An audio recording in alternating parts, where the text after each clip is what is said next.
حضرت عون رحمہ فرماتے ہیں کہ میں اکثر مالدار قسم کے لوگوں کے پاس بیٹھا کرتا تھا، جس کی وجہ سے میں غمگین رہتا، کیونکہ ان مالدار لوگوں کے اعلیٰ قسم کے کپڑوں کو میں جب دیکھتا اور دوسری طرف اپنے ادنا کپڑوں پر نظر ڈالتا تو میں اپنے آپ میں ذلت محسوس کرتا اور اسی طرح میں رنج میں مبتلا ہو جاتا۔ اور اس کے علاوہ جب ان مالدار لوگوں کے اعلیٰ قسم کے اور اعلیٰ نسل کے گھوڑوں کو دیکھتا اور اس طرف نظر ڈالتا اپنے ادنا نسل اور ادنا قسم کے گھوڑے پر، تو میں شدید صدمے اور رنج میں مبتلا ہو جاتا۔ تو بالآخر میں نے اپنی نشست جو ہے وہ مالدار لوگوں سے ہٹا کر غربا، مساکین اور فقراء قسم کے لوگوں کے ساتھ اختیار کر لی، جس کی وجہ سے وہ میرا رنج جو تھا اور وہ میری جو مصیبت تھی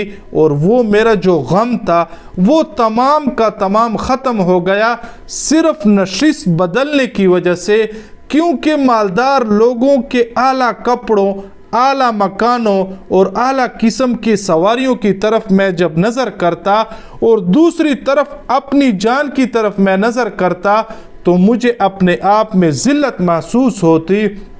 تو جب میں نے ان مالداروں کے ساتھ اٹھنا اور بیٹھنا اور نشست اور برخاست وہ ختم کر ڈالی اور فقراء، مساکین اور غربا کے ساتھ وہ اٹھنا بیٹھنا اختیار کیا تو میری وہ تمام پریشانیاں ختم ہو گئیں، اور جو مجھے صدمہ لائق ہوا تھا اور جو مجھے رنج ہوا تھا وہ تمام کا تمام جاتا رہا اور بالکل ہی ختم ہو گیا۔ اسی طرح رسول اللہ صلی اللہ علیہ وسلم کے حدیث شریف کا مفہوم ہے کہ اگر کسی شخص میں دو قسم کی خصلتیں پائی جائیں تو اللہ پاک اس شخص کو شاکرین کی جماعت میں شمار کریں گے اور اسی طرح صابرین کی جماعت میں بھی شمار کریں گے۔ نمبر ایک، وہ شخص جو دین کے معاملے میں اپنے سے اعلیٰ درجے کے لوگوں کو دیکھے اور پھر اس کے بعد ان لوگوں کی اتباع کرے اور کوشش کرے کہ دین کے معاملے میں جو لوگ اس سے آگے بڑھ چکے ہیں تو یہ شخص بھی کوشش کرے کہ میں بھی ان لوگوں کی طرح دین کے معاملے میں ترقی کر لوں۔ اور اسی طرح دوسرا، وہ شخص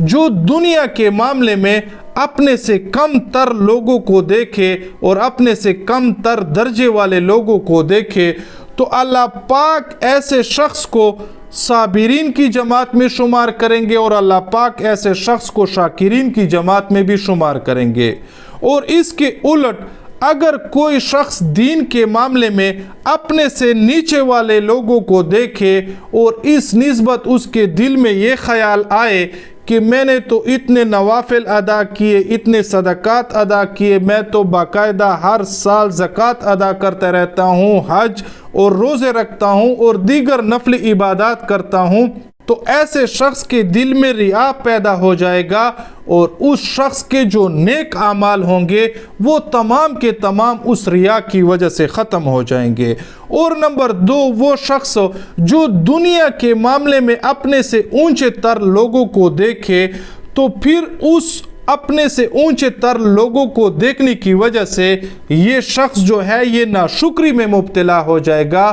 تو دو قسم کی خصلتیں جو ہیں وہ ہمیں اپنانی چاہیے، ایک دین کے معاملے میں اپنے سے اوپر کے درجے کے لوگوں کو اور اوپر کے درجے کے بزرگوں کو دیکھنا چاہیے اور پھر ان بزرگوں کی اتباع کرنی چاہیے کہ دیکھیں وہ بزرگ جو ہیں وہ حقوق اللہ کس طرح اچھی طرح وہ ادا کرتے ہیں اور وہ بزرگ جو ہیں وہ حقوق العباد کا کس طرح خیال رکھتے ہیں، وہ زکوٰۃ صدقات کس طرح ادا کرتے ہیں، وہ دیگر فرضی اور نفلی عبادات کس طرح اور کس خوش اسلوبی سے ادا کرتے ہیں۔ اور اسی طرح اگر وہ شخص دنیا کے معاملے میں اپنے سے کم تر لوگوں کو دیکھے گا تو وہ شخص شکر کرنے والا ہوگا، کیونکہ اس کو اپنی زندگی پر وہ شکر ادا کرنا پڑے گا جب وہ دیکھے گا کہ اس سے نیچے والے لوگ وہ کس طرح قسم پسری میں زندگی گزار رہے ہیں، اور پھر یہ شخص جو ہے یہ تمام کا تمام یہ محض اللہ پاک کا شکر ہی مانے گا اور اللہ پاک کا شکر ہی ادا کرے گا۔ اس کے علاوہ ایک واقعہ ہے کہ کسی بزرگ کے سامنے ایک شخص نے اپنے فقر کا جو ہے وہ تمام واقعہ بیان کیا اور اتنی ناشکری اور نا امیدی ظاہر کی، حتیٰ کہ اس شخص نے اس بزرگ کے سامنے کہا کہ بس اللہ پاک مجھے موت ہی دے دے۔ تو اس پر اس بزرگ نے بہت احسن طریقے کے ساتھ اس شخص سے سوال کیا کہ اے جوان، اگر تم چاہتے ہو کہ اپنی ایک آنکھ مجھے دے دو تو اس کے بدلے میں آپ کو میں 100 درہم دوں گا۔ تو اس پر اس نوجوان نے تعجب کیا کہ میں آپ کو کس طرح اپنی ایک آنکھ 100 درہم کی دے دوں؟ تو پھر اس بزرگ نے کہا کہ اچھا خیر ہے، آپ اپنی آنکھ مجھ پر فروخت نہ کریں، بس اپنا ایک ہاتھ مجھے 100 درہم کا دے دے۔ تو وہ جوان جو تھا اس نے دوبارہ انکار کر دیا کہ میں پاگل تو نہیں ہوں کہ اپنا ایک ہاتھ